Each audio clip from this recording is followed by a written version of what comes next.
লিখে দেখো সবাই রেডি। তাহলে আমরা কি শিখবো আজকে? আই সেল প্লাস ভার্ব দিয়ে আমরা কি করবো? তারপরে দিয়ে আমাদের ইচ্ছা বড় বড় সেন্টেন্স তৈরি করবো ইনশাআল্লাহ। তাহলে এখন আমাদের মনে রাখতে হবে স্ট্রাকচার কি?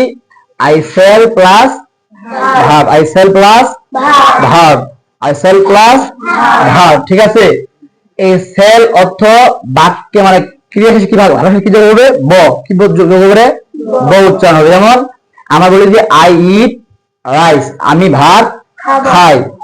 এখন যদি বলা হয় আই সেল ইট রাইস, তাহলে কি হবে?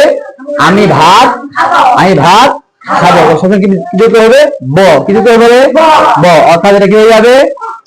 ভবিষ্যৎ হয়ে যাবে। আমি ভাত খাবো, ভবিষ্যৎকাল, ফিউচার টেন্সে গিয়ে পড়বে। তাহলে কি I shall plus verb. I shall go তো কি হবে?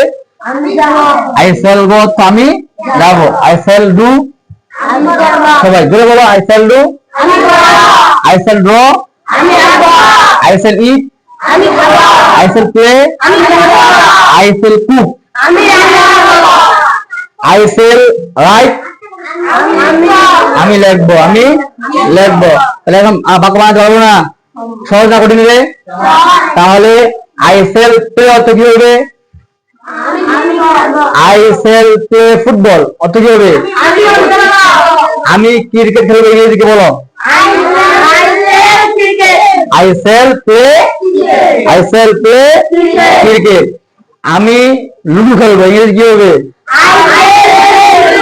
I shall play ludo. আমি ভাত খাবো। ইংরেজি কি হবে? আমি আম খাবো। ইংরেজি কি হবে?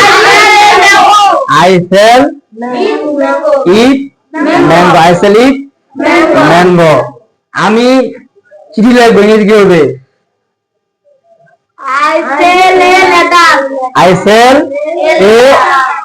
I shall write a letter. আমি একটি চিঠি লিখবো। আমি বই পড়বো। ইংরেজি কি হবে? I shall read a book. সহজ বাক্য তৈরি করতে হবে না ইনশাআল্লাহ।